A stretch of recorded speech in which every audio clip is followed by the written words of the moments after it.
for anyone listening or reading or going through this is Steve.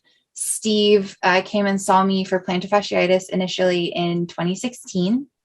And he's very kindly agreed to share his story for anyone who is considering seeing us for plantar fasciitis for the case study that we're putting together, the group case study, or just in general. So Steve, first of all, thank you so much for your time and for being willing to share your details. It's really appreciated. To start off, can you tell us, or share a little bit about the plantar fasciitis that you had, how long that you'd had it, how it felt, and kind of how you experienced it on a day-to-day basis? Sure. I think I first started noticing I had a problem about 2 years before I came to see you. And it started out by actually just waking up in the morning and realizing my feet hurt, which would slowly go away over the course of 30 minutes as I woke up. And then during the day, it'd be mildly painful, and I couldn't quite work out what was going on. This has gone on for a couple of months before I actually realized, when I looked at my foot first thing in the morning, they were both actually quite swollen. And what was happening was, as I was walking around, it was compressing that swelling, which is why it hurt more in the morning. So I started seeing my GP about it to figure out what I could do. And all I was offered was some injections into the heel of my foot.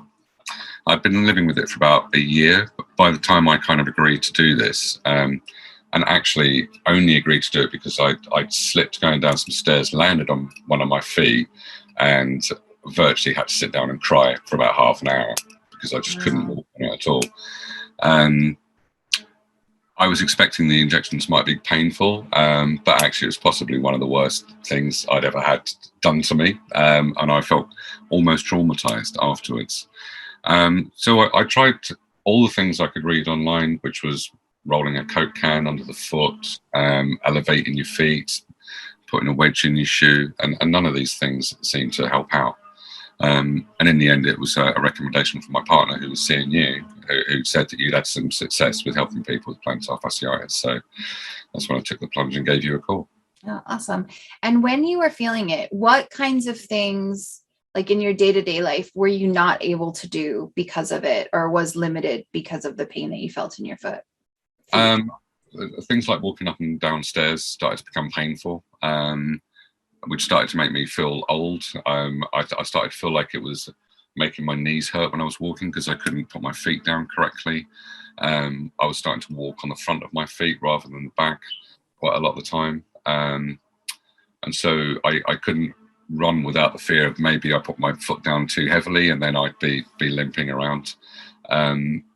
And most things is really the worst thing in the morning. It was taking sort of 30 minutes to an hour for that pain to subside enough for me to be able to really walk around.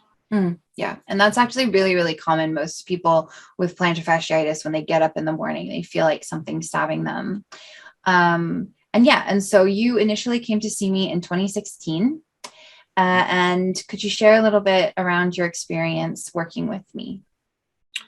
Yeah, sure. I wasn't really sure what to expect. I think very, very soon you took a look at me, looked how I was standing, how my feet were placed out, and started to give me some suspicions as to what you thought might be causing the issue. I previously, maybe 10 years earlier, had problems with my pelvis and my lower spine. I think you sort of suspected by the way I was standing that maybe there was some issues causing there. And then I think you got to work on me. I think you realized that my calf muscles were rock hard and started to help assist in releasing those muscles, and gave me an understanding, I think, of what was happening with my feet was actually what was happening with my legs and my body. And we started working on parts of my legs, and I believe my hips as well, started to actually relieve the pressure on my feet.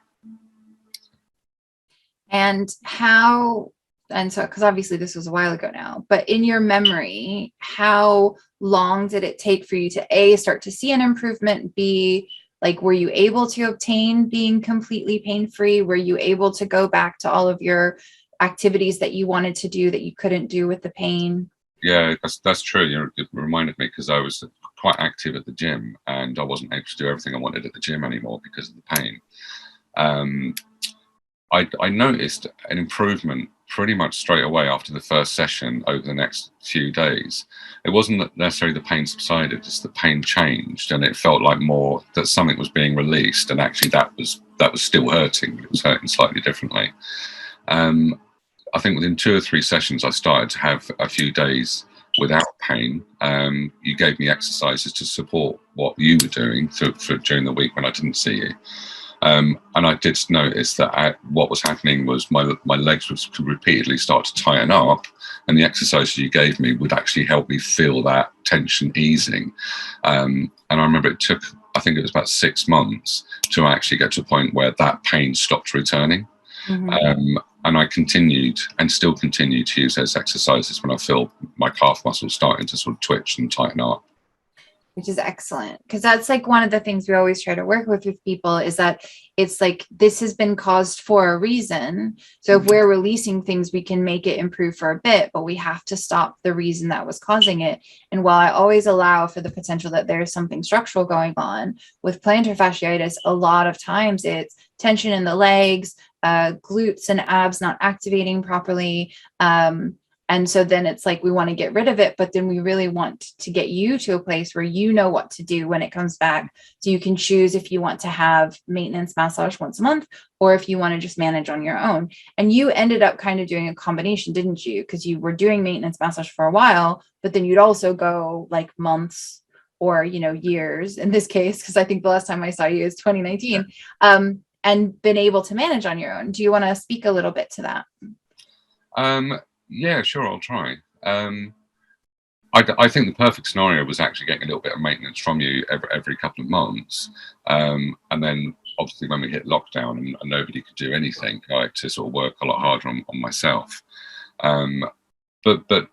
But I think that some of the lessons that you taught me, especially around things like activating your glutes before you're working out and things like that, are things that have stayed with me and kept in my memory. So although it is a bit of a struggle, I maintain going to the gym. I make sure I do some exercises with my feet to try and keep them steady. I activate my glutes in the morning. You gave me a great balance exercise. It was very simple, just raising one leg and keeping yourself balanced there for a number of seconds. And actually, I do that almost every day now. And I just find all these things combined just keep me ticking over. But I still say, I think for me, the best option is a little mixture of both, a little bit of maintenance now and again. And I'm pretty sure it's only because of the lockdown and then post-lockdown laziness that has prevented me from making anything on that front happen. Well, and so the last time I've seen you is 2019 at this point, and we're now in 2022. Can you share how pain-free have you been? Obviously, I don't expect it to have been completely pain-free for the past 3 years, but how pain-free would you say you've been since it's been 3 years since you've seen me? It's been up and down. If I was to use a percentage over the whole time, I'd probably say, regard to my feet, pain-free probably 75% of the time. 75% of the time. And I would say the times that it does come back and cause me problems, it's because I've dipped off doing the exercises, because I've been fine, I've forgotten, and then you realise over a little bit of time that the problems are starting to creep back in again, which I think is just possibly my age and like previous injuries on my back still cause different tensions on how I stand at times or when I'm working out. But yeah, there were periods over the last couple of years where it was very bad, but that was because it was locked down, we couldn't go out, had to struggle to exercise and struggle to find new ways to do things. And then when you started doing the exercises again, did you feel like that then resolved it? Or how was that going? Oh, I haven't been doing my exercises, let me start to do them. How did the pain react? Interestingly, for things like tightness around my calf muscles, I feel that it reacts really, really quickly. If I am getting pain in my feet, again, it might take 3 days or 4 days or something of remembering to do the exercises to keep on top of that pain. That's amazing. I don't think I've ever had it come back for more than about a week or so. Okay, that's awesome. That's really, really good. And I think that's really important because, it is a lot about the input that we're doing. And especially one of the reasons that I want to do these case studies, these group case studies, is I really want to get it more codified across the board, but then also have it so that people are really clear on these are the things that I need to do. And then if I drop off, then this is how I pick it back up. Right. Yeah. So they have it really delineated.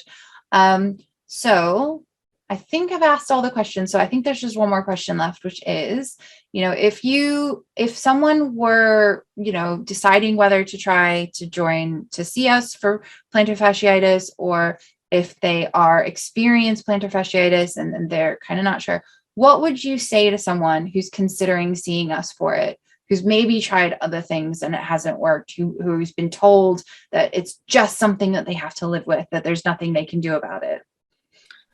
I would say they've been told the wrong information, and that actually, if they come and see you, they will actually learn a bit about their body, a bit about the reason why they're getting plantar fasciitis, and hopefully learn a toolkit of how to deal with it and how to deal with the pain. And that there isn't a quick fix for anything like plantar fasciitis. You do have to look at your structure and your body and how you use it. And a GP isn't always the best person to advise you on that. And maybe a physio isn't always the best person to advise you on that. There were certain things that you taught me about silly things about how my feet work, about my tendons work, about how the fascia works around my muscles, that actually makes how my body make more sense for me. And when it's going wrong, I can go, well, actually, I think what's happening is I'm tightening up here. I need to work on that. I need to maybe put some presses on it, or use some kind of tool to help that muscle relax a bit whilst doing these exercises. But I have recommended a few people to come and talk to you and tried to explain to them that there isn't a quick fix, but you will help them understand what's going on with them. Yeah, I think that's a great answer. I think there are some things where I think from my experience over the last 12 years of running the clinic, that this is a unique approach that we have to plantar fasciitis. And I think that's why a lot of people are told this. And it's actually the reason that I chose plantar fasciitis as the first group case study, because I really want to see, like, if we do it with a group of people, are we consistently getting the results that I've always gotten? And one of the ways that we're doing this differently is I'm not just going, okay, everybody's getting the same thing, and then we see who reacts well and who reacts doesn't.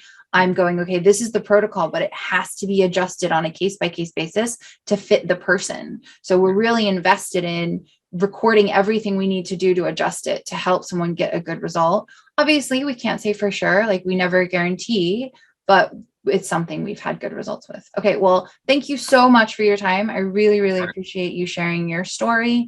And I think we can sign off now. Excellent. Thank you very much.